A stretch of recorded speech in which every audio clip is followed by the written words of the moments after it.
நரகம் தான் அல்லாஹ் காப்பாற்ற வேண்டும் எங்க மக்களை. அந்த கவலையில தான் இதை சொல்றோம். எனவே பொதுமக்களே இந்த விஷயத்தில் கவனமாக இருங்க. அடுத்து என்னன்னா பரக்கத். இஸ்லாம் பரக்கத்தை பற்றி என்ன சொல்லுகிறது? கையை முத்துறது, காலை முத்துறது பேட்டா பரக்கத். அல்லாஹ் எங்களை காப்பாற்ற, எங்களுடைய மக்களை காப்பாற்ற. ரசூலுல்லாவை கூட இந்த அளவுக்கு ரசூலுல்லாஹ் பரக்கத் என்று சொல்லி தோழர்களை வந்து காலில் விழுவதற்கு எங்கேயாவது சொல்லி இருக்கிறார்களா? கேட்ட நாங்கள் சாதாத்தோடு, எங்களுக்கும் சாதாத்துமார்கள், நாங்கள்லாம் தங்கள்மார்கள், நாங்கள்லாம் ரசூலுல்லாவுடைய அஹ்லு பைத்துகள். யாரு சொன்னா நீங்கள் அஹ்லு பைத்து என்று? உண்மையிலேயே அஹ்லு பைத்தாக இருந்தால் இப்படி நடப்பார்களா? வேதனையான விஷயம். என்ன மக்கள் இன்னும் ஈமான் விஷயத்தில் இந்த அளவுக்கு பொடுபோக்காக இருக்கிறார்கள் என்பது கவலையாக இருக்கிறது. பாருங்கள், ரசூலுல்லாஹ் ஸல்லல்லாஹு அலைஹி வஸல்லம் அவர்கள் எந்த அளவுக்கு தடுத்து இருக்கிறார். நேரம் இல்லை, தாயத்தை எல்லாம் சொல்லணும்னு நினைச்சேன், நேரம் இல்லை. இந்த பரக்கத்தை மட்டும் சொல்லி முடிச்சிருவோம். இந்த பரக்கத் என்கிற இந்த கலாச்சாரம் எல்லாம் இந்த இப்னு அரபியின் மூலமாக வந்தது. இப்னு அரபி ஒரு வழிகட்டவர். இப்னு அரபி என்பவர் ஒரு வழிகட்டவர். எந்த அளவுக்கு வழிகட்டவர்னா, ஃபிரௌன் கூட ஈமானோடு செத்து போனாது அவர் எழுதின புத்தகங்கள் இருக்கிறது. இப்னு தைமியா விமர்சனம் செஞ்சு அகீதத்து இப்னு அரபின்னு ஒரு புத்தகம் எழுதியிருக்கிறாங்க. அந்த புத்தகம் என்கிட்ட இருக்கிறது. இங்க உள்ள உலமாக்களுக்கு காப்பி எடுத்து அனுப்பி வைக்கிறார், அதை படிச்சு பார்க்கட்டும். இந்த இப்னு அரபியினுடைய கொள்கை எவ்வளவு பெரிய ஒரு ஈமான் பறிபோகிற மாதிரியான ஒரு காரியத்தை இந்த இப்னு அரபி எழுதி வைத்திருக்கிறார். அவன் கொண்டு வந்ததான் இந்த பரக்கத் என்கிற கலாச்சாரம். கையை முத்துறது, காலை முத்துறது. ஜெயினு தஹ்லானின்னு சொல்லி மக்காவில் ஒரு முஃப்தி இருந்தார். அந்த வழிகட்ட முஃப்தியுடைய கருத்து தான் இது. மக்கால ஆரம்ப காலத்தில் குர்ஆன் சுன்னாவுடைய கருத்தை புறக்கணித்து விட்டு ஒரு ஆட்சி கொஞ்ச நாள் நடந்துச்சு. அந்த காலத்தில் இருந்த ஜெயினு தஹ்லானி அவ எழுதின கிதாபுகள் அதுல பரக்கத் என்று சொல்லி எழுதி வைத்தார். அவ்வளவுதான். குர்ஆனுக்கு ஆதாரம் குர்ஆனிலும் இல்லை, சுன்னாவிலும் இல்லை. ரசூலுல்லாஹ் ஸல்லல்லாஹு அலைஹி வஸல்லம் அவர்கள் இப்படியான பரக்கத்தெல்லாம் எந்த அளவுக்குண்டா, ஹரம், அந்த ஹரம் இருக்கு பார்த்தீங்களா, 4 சதுர பில்டிங், இந்த சுவர்கள் எல்லாம் பரக்கத்தா? பரக்கத்தானங்க. கஅபாங்க அல்லாஹ்வுடைய இறை இல்லம். இத ஒரு நாள் முஆவியா ரலியல்லாஹு அன்ஹு வர்றாங்க, ஹஜ்ஜுக்கு வர்றாங்க. வந்தவங்க என்ன பண்ணாங்கன்னா ஹஜ்ருல் அஸ்வத் முத்தம் கொடுத்தாங்க. அப்புறம் இந்த ஓரத்தை முத்தம் கொடுக்குறாங்க, இந்த ஓரத்தை 4 மூலையும் முத்தம் கொடுத்துக்கிட்டே இருக்கிறாங்க. இப்னு அப்பாஸ் ரலியல்லாஹு அன்ஹு பார்க்கறாங்க, என்ன இது? முஆவியா ஒரு சஹாபி, இப்னு அப்பாஸ் ரலியல்லாஹு அன்ஹுமா ஒரு பெரிய சஹாபி, தப்சீர் விரிவுரையாளர், ரசூலுல்லாஹ் கிட்ட தப்சீரை கேட்டவங்க. சரி, இவங்க பார்த்துக்கிட்டே இருக்கிறாங்க, என்ன எல்லா மூலையும் முத்தம் கொடுக்குறாரு. உடனே கூப்பிட்டு, வல்லாஹி மா கான ரசூலுல்லாஹ் ஸல்லல்லாஹு அலைஹி வஸல்லம் யஃஅலு ذلك, அல்லாஹ்வுடைய தூதர் ஸல்லல்லாஹு அலைஹி வஸல்லம் இப்படி செய்யவே இல்லை, இந்த மாதிரி எல்லா மூளையும் முத்தம் கொடுக்கவில்லை அப்படிங்கிறாங்க. உடனே அவரு கேட்கிறாரு, பரக்கத் தானே, கஅபால ஏதாவது வேஸ்ட் இருக்கவா செய்து, இறை இல்லமோ, இதுல முத்தங்கள என்ன தப்பு இருக்கிறது அப்படிங்கிறாங்க. உடனே இவங்க சொல்றாங்க, இப்னு அப்பாஸ் ரலியல்லாஹு அன்ஹு இதுக்கு ஆதாரம் கொடுக்கணுமா இல்லையா? ஆதாரத்தை தூக்கி போடுறாங்க. குர்ஆன்ல இருந்து ஆதாரம். லக்கத் கான லக்கும் ஃபீ ரசூலில்லாஹி உஸ்வத்துன் ஹஸனா, திட்டமாக அல்லாஹ்வுடைய தூதருடைய அந்த வாழ்விலே உங்களுக்கு அழகான முன்மாதிரி இருக்கிறது. அப்படியானால் அந்த ரசூலுல்லாஹ் ஸல்லல்லாஹு அலைஹி வஸல்லம் ஹஜ்ருல் அஸ்வதை முத்தம் கொடுத்திருக்கிறார். ருக்குனுல் யமானி என்று சொல்லக்கூடியதை இஸ்திலாம் செஞ்சிருக்கிறார். முத்தம் கொடுக்கையில தொட்டு இருக்கிறார். இங்க முத்தம் கொடுத்தார்கள், இதை தொட்டார்கள். இதை ரெண்டை தவிர ஹரத்துல எந்த பகுதியும் ரசூலுல்லாஹ் தொடவில்லை. ரசூலுல்லாஹ்வுடைய முன்மாதிரி தான் அழகான முன்மாதிரி என்று சொல்லி குர்ஆன் வசனத்தை யாருக்கு கொடுக்கறாங்க? முஆவியா ரலியல்லாஹு அன்ஹுவுக்கு.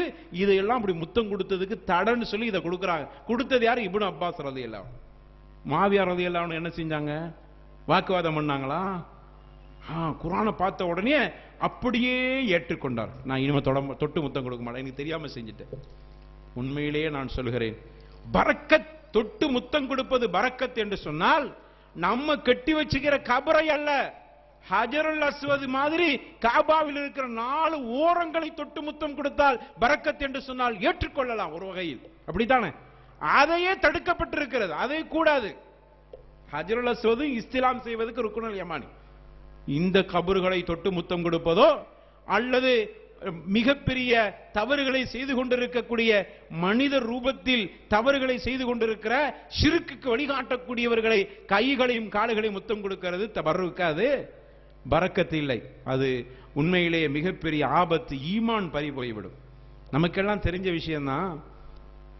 ரசூலுல்லாஹ் ஸல்லல்லாஹு அலைஹி வஸல்லம் அவங்க காலத்தில் பைஅத் செஞ்ச ஒரு மரம் இருந்தது, தஹ்த ஷஜரா, புகழப்பட்ட ஒரு மரம்.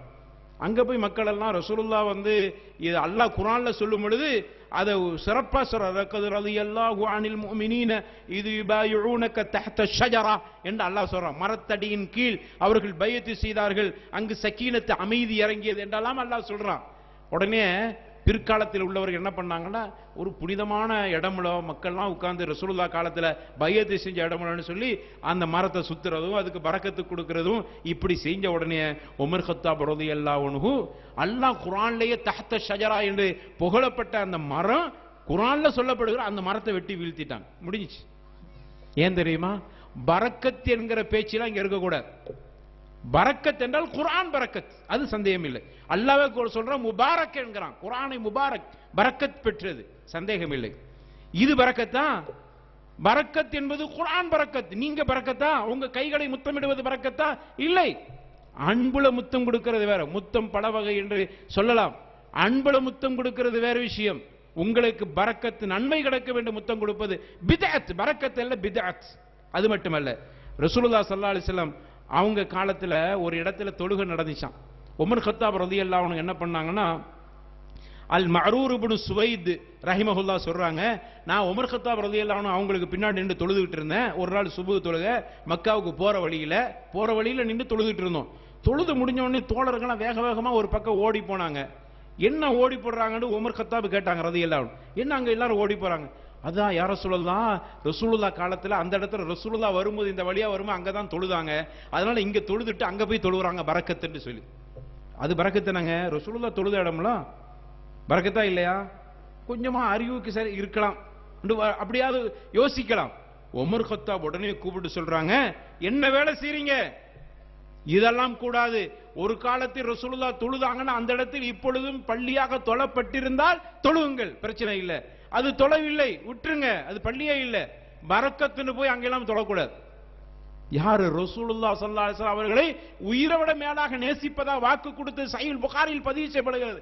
அப்படிப்பட்ட உமர் கத்தாப் ரலியல்லாஹு அன்ஹு அதை கண்டிக்கிறார். என்ன போனாங்க? அங்க போய் தொட்டுலாம் முத்தம் கொடுக்குறாங்க, அங்க போய் 2 ரக்காத்து தொழுதாங்க, பரக்கத்து கிடைக்குன்னு சொல்லி. இந்த பரக்கத்து விளையாட்டுலாம் கூடாது.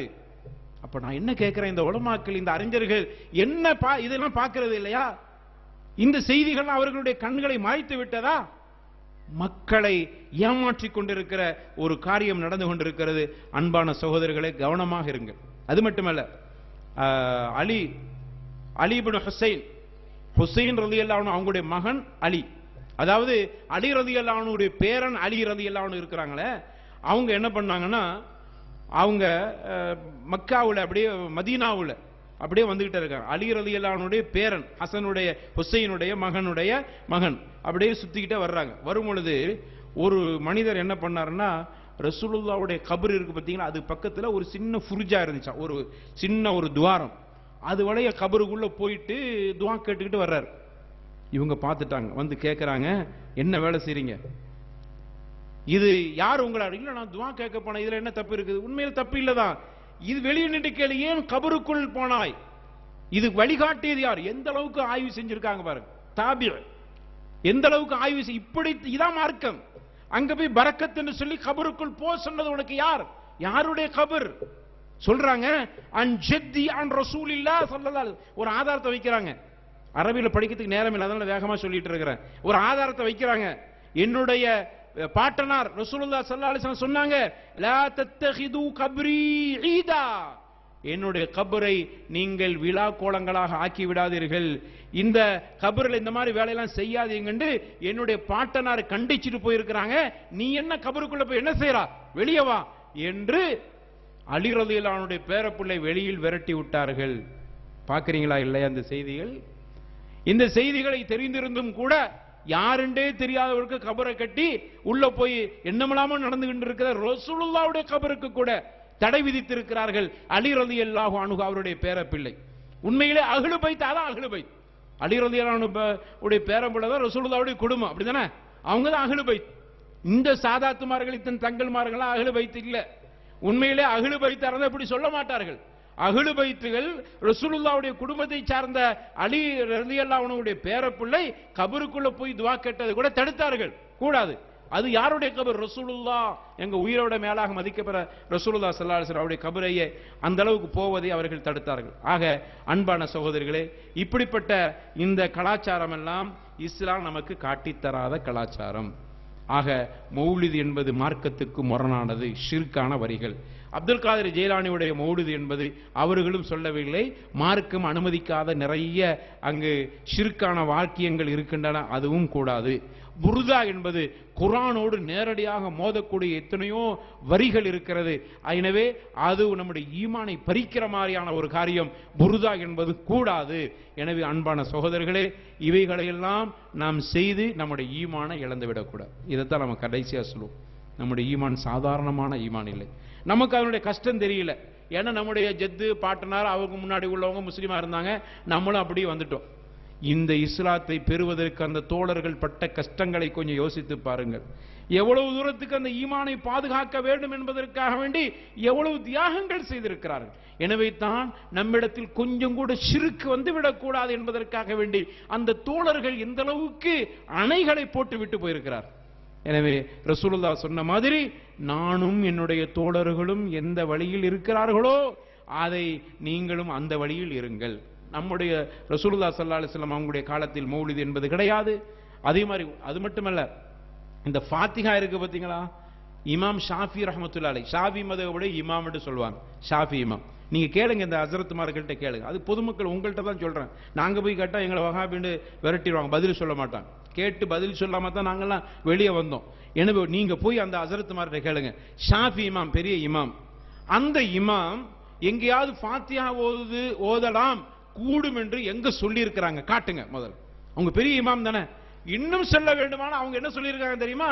கத்தம் ஓதினால் போய் சேராது, அவங்களே சொல்லி இருக்கிறாங்க. ஈசால் சவாப் என்பது கூடாது. ஃபாத்தியா ஓதுனா போய் கபராளிகளுக்கு போய் சேர் என்று சொல்வது கூடாது. ஏனென்று சொன்னால் அது நீ செஞ்ச அமல். அந்த கபர்வாசிக்கு எப்படிப்பா கிடைக்கும்? அவர் செஞ்சாதான் அவருக்கு கிடைக்கும். குர்ஆன்ல ஒரு ஹர்ஃப் ஓதுனா 10 நன்மை என்பது ஓதியவனுக்கு தான், ஓதாத உனக்கு எப்படி கிடைக்கும் அப்படின்னு லாஜிக்காக சொன்னது மட்டுமல்ல, ஆதாரத்தை தர்றாங்க. வல தஜ்ரு வஸரத்துன் விஸ்ர உக்ரா. அல்லாஹ் குர்ஆன்ல சொல்றான், எந்த அளவுக்குன்னா ஒருவருடைய சுமையை ஒருவர் தான் சுமக்க முடியும், அடுத்தவன் சுமக்க முடியாது. அவன் முயற்சி செய்து அவனுக்கு கிடைக்கும் என்று அல்லாஹ் சொல்கிறான். அந்த அடிப்படையில் அதாவது ஃபாத்திஹா ஓதுவது கூடாது என்று இமாம் ஷாஃபி ரஹ்மத்துல்லாஹி அலைஹி சொல்றாங்க. அப்ப ஷாஃபி இமாம் வந்து வஹாபியா? ஆக ஃபாத்திஹா என்பது இஸ்லாத்தில் இல்லை. இமாம்கள் சரி, அவங்களும் அஹ்லு சுன்னத் ஜமாத்துடைய இமாம்கள், அவங்க தான் அல்லாஹ்வுடைய தூதரும் சஹாபாக்களும் இருந்த வழியில் இருக்கிறாங்க. எனவே அந்த அடிப்படையில் நம்முடைய ஈமானை தக்க வைத்துக் கொள்வோம். எனவே உலமாக்களுக்கு நாம் பணிவோடு சொல்வது, உலமாக்களே உங்களுடைய கடமையை மறந்து விடாதீர்கள். உண்மையிலே ஷிர்க்குகளை மக்கள்கிட்ட சொல்லுங்க. நல்ல இந்த மாதிரியான விஷயங்கள், தௌஹீது சம்பந்தமான கொள்கையுடைய கிதாபுகளை படியுங்கள். பாருங்க எந்த அளவுக்கு நாம தவறான வழியில இருக்கிறோம் என்பதை தெரிந்து பொதுமக்களுக்கு அதை சொல்லுங்கள். புர்தாவை நல்ல மீண்டும் ஆய்வு செய்யுங்கள். கண்ணு மூடிட்டு பின்பற்றாதீங்க.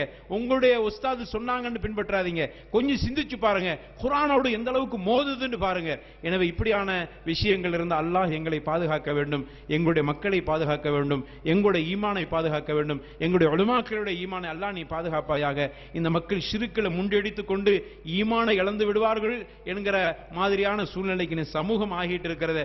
அதிலிருந்து இறைவா காப்பாற்றி எங்களுக்கு ஒளிமயமான அந்த ஈமானை எங்களுடைய உள்ளங்களில் பிரகாசமாக ஆக்கி வைத்து நாங்கள் மரணிக்கிற பொழுது ஈமானோடு மரணிக்க. அல்லாஹ் குர்ஆன்ல சொல்ற மாதிரி, யா அய்யுஹல்லதீன ஆமனு தக்குல்லாஹ் ஹக்க துகாதிஹி வலா தமூதுன்ன இல்லா வஅன்தும் முஸ்லிமூன். நீங்கள் மரணிக்கிற பொழுது முஸ்லிமாக தவிர மரணிக்க வேண்டாம் என்று அல்லாஹ் சொல்கிறான். அந்த அடிப்படையில் நாங்கள் கலிமா சொல்லி முஸ்லிமாகவே மரணிக்கிற மாதிரி சூழ்நிலை உருவாக்கி நாங்கள் மறுமையில அல்லாஹ்வுடைய தூதர் நபிகள் நாயகம் ஸல்லல்லாஹு அலைஹி வஸல்லம் எங்களுடைய உயிரை விட மேலாக மதிக்கப்படுகிற கண்மணி நாயகம் ஸல்லல்லாஹு அலைஹி வஸல்லம் அவர்களோடு சொர்க்கத்தில் ஒன்றாக இருக்கக்கூடிய பாக்கியத்தை இறைவா எங்கள் அத்தனை பேருக்கும் தந்தருள்வாயாக என்று கூறி வாய்ப்பளித்தமைக்கு நன்றி கூறி விடைபெறுகிறேன். வஆகிரு தஅவானா அல்ஹம்துலில்லாஹி ரப்பில் ஆலமீன். வஸ்ஸலாமு அலைக்கும் வரஹ்மத்துல்லாஹி வபரகாத்துஹு.